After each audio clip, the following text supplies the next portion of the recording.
So welcome छ सम्पूर्ण साथीहरूलाई मेरो डे 3 मिनी भ्लगमा। अस्ति चाहिँ पकाएको सेलरोटी अझै पनि बासिरहेको छ के साथीहरू। म चाहिँ बिहानै उठिसकेँ अनि खाना बसाले। मेरो बुढो चाहिँ बाहिर काम गर्दै हुनुहुन्छ।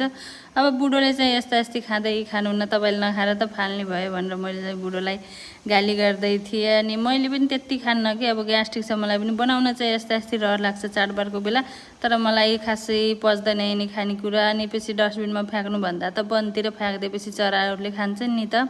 गाउँतिर चाहिँ गाईहरू हुन्छन्, गोरुहरू हुन्छन्, उनलाई दिन राम्रो लाग्छ। अब यहाँ त मैले कुकुर पनि देख्दिनँ कि साथीहरू। अब भित्रको भित्रै भइन्छ, कता हुन्छ थाहै हुन्न। अनि मैले भात चाहिँ बसालेको थिएँ, सब्जी चाहिँ ल्याउन पाएका थिएनौँ हामीले, त्यसैले यहाँ चाहिँ लटरम्म कटर फलेका थिएँ कि। नेपालतिर त सानै होला नि, यहाँ चाहिँ खाने भइसक्यो। अनि बुढोलाई मैले भनिदिएँ तरकारी छैन कटर टिपिदिनु भनेको। अनि बुढो सकि नसकि बुढा चढ्नु भयो, अनि पछि कटर पनि झारिदिनु भयो। हेर्न सक्नुहुन्छ कत्रा भइसकेको थिएँ।